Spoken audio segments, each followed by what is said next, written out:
Hey, y'all, and really excited for you to hear today from a man named Nate Dressel. He was, I think, at this point we can say, unfortunately, I'll let him tell his story. Was a candidate for the Tennessee House of Representatives in the Republican primary. And look, this isn't the first time we've talked about this. In fact, this is not the first time I have held an interview like this with someone who put their name out to run on the Republican primary ballot and was kicked off the ballot. And so I want to discuss this yet again. I believe last report I saw, of course, Nate is not the only one getting kicked off the ballot. I think across the state so far, we've had about 14 candidates removed from Republican primary ballots. I'm sure that number could be inaccurate or higher, but last count I saw, 14 across the state. And as I introduced Nate, just so that you know, a little bit of background. Nate is a business owner, runs Frontier Coffee Company out in East Tennessee. A lifelong Republican, as far as I know. I'll let him share that. But also serves in our military and currently serves in the Tennessee National Guard as a Master Sergeant. Formerly served in the Army as a Green Beret. I mean, so anyway, it's hard to imagine, right? When you have a man like this, a small business owner, a family guy, a veteran, who's kicked off of a Republican Party ballot. And so, Nate, glad to have you here today. Excited to hear from you. First off, thanks for your service. Thank you. Still continuing to serve, right? I'm still chugging away. How many years, by the way, have you... This year is 20. Wow, 20 years. Yeah. That's a combination of Army and Tennessee National Guard? Yeah, a combination of active duty and Guard. I'm at about 13 years of active duty time, and then the other 7 is prorated National Guard time. So wow, still doing it. And so home now in East Tennessee. How long have you owned Frontier Coffee Company? So my wife and I own Frontier Coffee Company. We've been going for 7 years. This September will be 7 years that Frontier's been in business. It's been kind of a wild ride, starting the company, being active duty, getting stationed different places, and keeping this thing alive the whole time, overcoming all the COVID shenanigans to keep the company alive, and ultimately ending up in Tennessee back in 2020, bringing the remnants of the company that were left from the COVID hit here to Tennessee to try to keep it together and get it back on its feet, which we're ultimately able to do. And the grind continues. So Frontier is going strong. We're growing. We're looking at an expansion that hopefully is going to bring, another couple $1 million of production revenue out here to East Tennessee. So we're doing our part. At least we're trying to.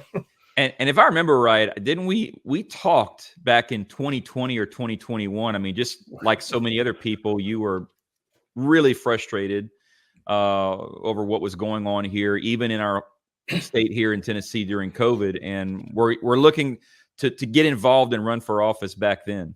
Correct. We did talk. It was probably 2020, maybe into 21. And I had been frustrated with what I was witnessing at my city level, my county level, and at the state level. Everyone knows about Governor Lee's executive order that he pushed out, which allowed counties to enforce mask mandates should the county mayors choose to. And that was really my first. That was when the spidey senses started tingling. Back in 2020, when we were fresh refugees out here to the free state of Tennessee. And right after we got here, there's a mask mandate put out there by my county mayor. The school boards are muzzling our children. So the county mayor exercised Governor Lee's executive order, masking everyone in the county, closing down county buildings. The school board also jumped on that executive order, didn't listen to any of the parents, and ultimately the school boards continued masking children after the executive order expired. So like I said, my spidey senses were tingling, and I started diving into who's actually at the helm of these local and regional and state politics. And I really just didn't like what I saw. Didn't like the nepotism, the long-term incumbents that seem to just be passing positions back and forth to each other. And I think that's when we talked. And I said, "Hey, I'm not okay just being on the sidelines complaining. If I'm going to complain, I want to do something to fix it." So come 2024, here we are, and threw my name in the hat. Yeah, and so now you pulled a petition to run for House against Rick Eldridge. Remind me the district number? Yeah, I'm in District 10. It's out in East Tennessee. It encompasses all of Granger County and part of Hamlin County. So that's about 45 minutes east of Knoxville. All right, so put your name in the hat to run as a Republican in District 10. And of course, again, we see this across the spectrum, especially when it's an incumbent getting challenged. You were challenged, I guess, which by Republican bylaws means that there were 5 challenge letters, right, issued to prove whether or not you were a real Republican. Supposedly, yeah. Despite me emailing Mr. Golden every day at this point, asking for proof of the protests, like you said, it has to be five registered Republican voters in my district who have met the same criteria, voting in 3 out of the past 4 Republican primaries in the state of Tennessee. I've asked Mr. Golden every business day for the last 5 days to produce the proof of the protest, and I have not yet seen it. And as we go on, we'll kind of talk about my appeals process, but I have also not seen the proof of my state executive committee members voting to deny my appeal. So supposedly it was protested, and I'm still waiting. And so I've got your website up here, which is a great website, by the way. Oh, thank you. And pulling up and from your website, you've got all these documents, unredacted, fully available for anyone to see. And so when you were challenged, you pulled up your voting records and you've submitted all of this to the Republican Party, correct? Correct. All right. And so, a couple of things I want to point out, and this is where I want to just talk about these rules and make sure everybody understands what's really happening here. So, Republican Party, I'm trying to get back to my screen here. Republican Party bylaws state that in order to run on a Republican Party ballot, you've got to have at least 3 or have voted in 3 of the last 4 statewide Republican primaries. But then there's an additional potential qualification. It used to be, interestingly, it used to be called vouching. Now it's being called issued a waiver. And one thing I want to point out to everybody, you may know this, but that vouching process has been in place for a while. I'll speak for me personally. I don't like it. I don't like the vouching because what you see is that folks are not treated equally across the spectrum. The Republican Party historically uses this system to take people that they don't like off the ballot and put people that they do like on the ballot. In fact, I will tell you, in 2022 here in Williamson County, we've got a school board member sitting right now that ran as a Republican in 2022 that was challenged and vouched for, had never voted, no Republican primary voting record, but he currently sits on the school board as a Republican. Why? Because the then acting Republican Party, which, by the way, we've ousted all 8 of them since then, with grassroots conservatives. So we shouldn't see that happening again. And my point in all of this is that there was a vote taken late last year by the SEC of the Republican Party to do away with that function in the bylaws and make a blanket statement that they were going to require 3 of 4. But they left the vouching process in. They just changed it to a waiver. And so now this process is being used against you, in my opinion. You may share the same opinion, to take you off of a ballot in which you were challenging an incumbent. And what I want folks to see here is that your voting record, let me pull this up. Your voting record from San Luis Obispo, California, shows that you voted in the 2020 presidential primary as a Republican. And so you satisfy one of those votes. And then you provided your Tennessee Hamlin County voting record, where you voted in this most recent presidential primary as a Republican. So for sure, you satisfy 2 of those 4 votes. But then you've also supplied, again, you've been around because you're stationed in different places. You're military. You've got absentee ballots. Elections are going on while you're stationed in different places. Most people understand that about our military servicemen. You would think. Well, except for the Hamlin County Republican Party or the SEC members. So here you have a letter from Arizona showing that you've been, virtually a lifelong registered Republican for well over a decade. Going back to 2011, you were registered in Arizona as a Republican. Correct. And I'll let you comment. I'll just close with this statement. And it's that the entire point of the waiver process, they now call it, is simply to allow someone to prove if they do not satisfy the 3 of 4 votes, it allows a candidate to prove that they are a Republican. So let's talk about that. How have you not proven, Nate, that you are not a Republican? I am honestly not sure how I have not proven that I am a Republican. I could pull my voting records going all the way back to 2004, the first time that I was allowed to vote. And it's going to say R the entire time, and I'm happy to do that. They've already denied the appeal, but I got everything that I could within the short time that I had to appeal, which is 5 separate states, 5 separate counties. Every single one of them says R. I know that there's a couple of absentee ballots from within that past 12-year period that are still unrecovered. I believe Utah is working on finding one of the absentee ballots, and Arizona might be as well. I'd have to go to double check my emails, but I know that there's a couple of missing absentee ballots, either from being overseas or being away at a military school. So in addition to the voting record, while it does not satisfy the 3 out of 4 statewide Republican primary rule, that portion of the bylaws is absolutely absurd. That portion of the bylaws, in my mind, excludes almost every military member from being able to run for office as a Republican until they have lived here for,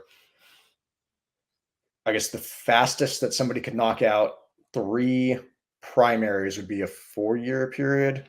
We could have 2 primaries during a voting year, then we'd have to, I guess, potentially 2. Anyways, well, we can do the math, but there's actually some discrepancy on that, and I've heard Republican executive committee members interpret that in different ways because the bylaw is not clear. In my interpretation, and in the interpretation of most people, I think the 3 of 4 statewide primaries do not have to be from within Tennessee. If you voted in statewide primaries in other states, those primary votes should count. Again, right. In the way that the bylaws are written, not everyone necessarily sees it that way and may vote that way if someone is challenged. And in Mr. Golden's letter to me, he did say that I could produce voting records from other states, which I did. And again, I'm still waiting on some absentee ballots. We'll see if those ever show up or not. But in lieu of being able to provide 3 of the last 4 primaries, I went back 12 years. I have character references in there from, I have retired lieutenant colonels in there, other business owners, people who have known me for the past decade plus and are attesting that I have not wavered. One of my letters of reference is actually from a county councilman out of Summit County, Utah, who's been a lifelong Democrat. But he's a great friend of mine. He was a Marine recon guy. I was a Green Beret. We get along. We've been discussing and debating politics for as long as we've known each other. He's a Democrat councilman that vouched, hey, this guy is a Republican. I know him to be so. He's a conservative. I'm a Democrat, but I think that he is principled and would be a good addition on the ballot. So even the Democrats are saying that I'm a Republican. You've had those arguments. Yeah, I've had those arguments. Furthermore, if you look at what my wife and I have done with our company, I mean, while everyone else is running running to get on the DEI, the ESG bandwagon and being terrified of cancel culture, we've dove headlong into it. I mean, I think you were witness when Frontier came under attack last year. Yep. We're outspokenly conservative as our brand. I send out newsletters every week. It's all over our website. It's all over the social media. It has been for years, to the point where, where we've received countless death threats. We've had people dox us. They found our address, found our cell phone numbers, sent us death threats, wished for us to have a stillbirth. That's another thing, is how public you've been with all of this. I mean, Right. I can attest. I follow Frontier Coffee on social, and there are woke corporations, and then you are the 180-degree complete opposite of that. I mean, there's been no wavering there's been no wavering. So for them to look at my appeal, if they actually read the letter, if they actually looked at the voting record, if they actually read character statements, I don't think that there's any denying it. I was told by one SEC member after that ultimately my voting record didn't convince them that I'm a Republican. I mean, I don't know I don't know what else you want me to do. That's ridiculous. I'm happy to go back to 2004. I don't know. One last point I want to make sure to make, because you also did something else in terms of having a remonstrance read on the floor of the General Assembly, and I bring up this bill because I think something that folks need to understand. There's a problem with the way the system is currently, because I don't deny constitutionally that the Republican Party and the Democrat, any party for that matter, they are a private club. They're a private institution. They're not a government entity, which means they have rights of a private institution. And so while the Republican Party may be able to keep you off of the primary ballot according to its rules, the way that the rules are being enforced, unfortunately, are keeping you off of the ballot, period. Correct. Like right now, you can't file as an independent now to run in the general. So the Republican Party has effectively, through the use of these rules, kept you from running as a candidate for election. I want to bring up, I found this interesting. I looked this up. HB 636, which we supported, passed the House but failed in the Senate. And what this bill would have allowed is, if a candidate was challenged on a primary ballot and they lost their challenge, that if this law had passed, that candidate would now have 7 days to then file as an independent for the general election. So this bill would have fixed that. And interestingly, I just think it's interesting to point out, because I saw this right before we came on, your potential challenger, Rick Eldridge, not only voted for this bill, but he was a co-sponsor. So he was in favor on the House side of giving someone like you an opportunity to run. Unfortunately, the Republican Party clearly didn't see it that way. And it's really disappointing that this bill never even got a hearing in the Senate, though it passed on the floor of the House, but never got a hearing in the Senate. And so I think that, because you can tell us a little bit about this, but you reached out and had a remonstrance read on the floor per Article 1, Section 4 of our Constitution, essentially declaring that there should be no religious, no political test for you to be able to run for office, which to some degree, I would agree with you, is exactly what's happened here in terms of keeping you off the ballot. Correct. So I filed a petition for remonstrance. Petition to redress my grievance by remonstrance, which is basically to have it read as opposed to by address, in which case I would have showed up to read it. But basically it references, like you said, Article 1, Section 4 of the Tennessee Constitution, which states that no political or religious test other than an oath to support the Constitution of the United States in this state shall ever be required as a qualification to any office or public trust under this state. Ironically, if you look at the other jobs that I held as a soldier, I've historically sworn an oath to the U.S. Constitution for the past 2 decades and to the U.S. and Tennessee Constitution since I became a member of the Tennessee National Guard. So, where other candidates could be slacking in there, I'm doubling down on it. You've already taken that oath. I've already taken that oath to both the U.S. and Tennessee state constitution. So that's been satisfied multiple times over.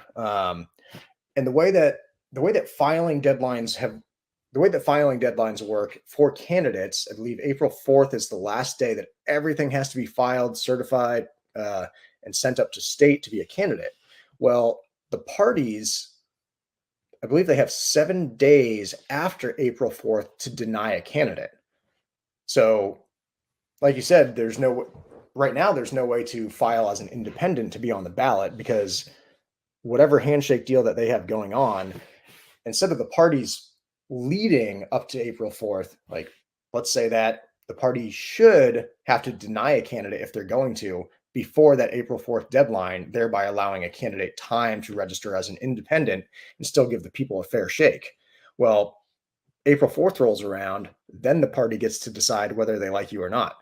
There's no recourse after that besides filing a petition with the party, which, I mean, my petition's out there, my appeal is out there, my documents are out there. The people can read it and make their decision. I think the party had their decision made up before I even filed my appeal. Agreed. And then going on to the next point, which, most people don't know that they have this option to actually file a petition directly to the House floor, which if they reference, I believe it's Tennessee State Constitution, Article 1, Section 23. That's correct. Yeah. So that's where they can find their information on filing a petition that has to be, by law, be read publicly on the House floor. And they have the right to read that themselves, by the way. I don't know what recourse after having filed that remonstrance. I don't know what recourse there is besides being a write-in. The issue is, and I want to make sure that we break this down and kind of put a nice neat bow on this, because I hope members of the General Assembly actually see and function how this is working out and why we supported HB 636. Because right now, in the most practical terms, you have a veteran, a guy who currently serves as Master Sergeant in our own National Guard here in our state, a guy who's proven he's voted Republican, a guy who's, for all intents and purposes, been a lifelong registered Republican. And not only has the Republican Party effectively been able to boot him off of the primary ballot, but because of the way the laws are structured, they've been able to take him off of the ballot completely and remove his ability and his right to run for political office here in the state of Tennessee. That is what's actually happening, why this bill was so important, and why, even further, I think the Republican Party needs to get its act together, because it's not right. I think people in District 10 deserved, whether or not Rick Eldridge needs to be dethroned is actually a moot point. I think at the end of the day, people in District 10 deserved the opportunity to vote for you. And you certainly, I think, constitutionally deserve the opportunity to run for office. I'll give you closing thoughts. Yeah, I would agree completely with you. And ultimately, I have not been running against Rick Eldridge. Socially and politically, him and I are very much aligned. I'm running for the 10th district seat and for the people of 10th district. Rick happens to be in the seat right now, but ultimately, what we've seen across the state, across the nation, is that we need proactive constitutional conservatives that are willing to stand up and fight. People that are willing to stand up on the floor and fight. We see the ideological left doing this day in and day out. They're recruiting in the school systems, they're recruiting on the streets, and they're recruiting from age 4 up to 104. They're unified in their efforts. We're not. And the big problem with that is that we don't have conservatives and constitutionalists that actually have the spine or the energy to fight anymore. We lack men and women of conviction. Absolutely, we do. People get complacent, they get comfortable. one of the examples that I'll throw out there real quick is, once people found out that I was running, I got a phone call from it was one of the PACs, Americans for Term Limits or something, but they called me and said, "Hey, we understand that you're running. We want to ask you about term limits." And I told them, "Hey, stop right there. I believe in term limits so firmly that I hope that I get primaried after my first session in office.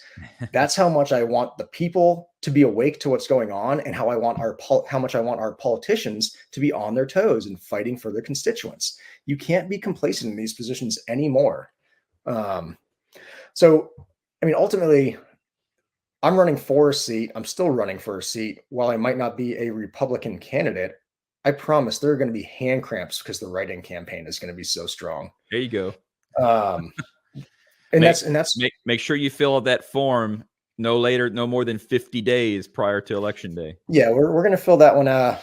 Fill that one out prior to the general. If you dive deeper into the rules, technically you could still lose a write-in on the primary. So we're shooting for the general. Ultimately, having a campaign with really limited financing behind it, it doesn't change our campaign strategy one bit. We still have to be pounding pavement and beating down doors. So it gives us more runway. Ultimately, it would be helpful to have your name on the ballot, even as an independent. But the people are tired of the same old. You can't expect change when you just keep putting the same people in the same seats. So we're still going. I think it's shameful what the Hamlin County Republican Party has spearheaded, and even more shameful that the state Republican Party couldn't accept the appeal and actually use some sort of common sense reasoning. That I don't have any pride about winning or losing the seat. What that is a slap in the face to the constituents of my district. Yeah, look, I've got good friends on the committee that are completely against vouching. No exceptions. If you don't have 3 or 4, you're out. And I get all that. Yep. The problem that I have is whenever they took a vote, those suckers left vouchers in the system, and they left it in the system for a reason, to protect incumbents, to pick and choose. And that's the problem that I have. If vouching is part of the system, then you damn sure got to vouch for someone like Nate. That's just my humble opinion. I appreciate that. I'll leave it there, brother. Thank you for your service. Thank you for putting your name out there to run. I appreciate the fact that you're gonna continue to run, and wish you all the best. Thank you.